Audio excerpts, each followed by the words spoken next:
C'était une journée diplomatique chargée au Liban. Davantage de dirigeants mondiaux sont venus dans la capitale Beyrouth pour manifester leur solidarité face à la catastrophe. Le président du Conseil européen et le secrétaire général de la Ligue arabe ont tous deux indiqué que leurs États membres étaient prêts à aider à la reconstruction lors de rencontres avec le président Michel Aoun. Je lui ai clairement fait comprendre le plus grand soutien de la Ligue arabe et notre volonté d'aider et d'apporter un soutien par tous les moyens disponibles. Nous avons la capacité d'apporter un soutien collectif et moral du rassemblement arabe. Dans les rues de Beyrouth, un autre type de rassemblement s'est créé.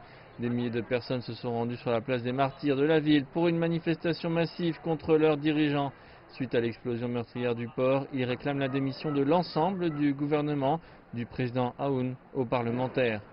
Je ne m'attendais pas à vivre chaque jour comme si c'était le dernier. Ce qui s'est passé mardi est inacceptable. Je ne sais pas qui a fait ça. Peu importe qui a fait ça. C'est inacceptable à tous les niveaux. Nous voulons qu'ils partent. Nous voulons quelqu'un qui parle notre langage. Des gens qui ne sont pas sans cœur.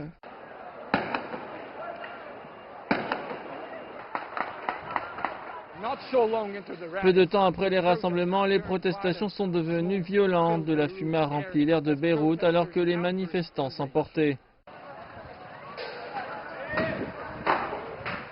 Depuis la place, des dizaines de personnes ont tenté de repousser les forces de sécurité du bâtiment du Parlement, alors que les manifestants continuent d'essayer de s'emparer des bâtiments publics. Ils ont incendié des véhicules, des pneus et jeté des pierres. Les forces de sécurité ont riposté avec des tirs et du gaz lacrymogène. La capitale libanaise est en deuil depuis que son port a explosé mardi. Maintenant, la ville brûle de colère.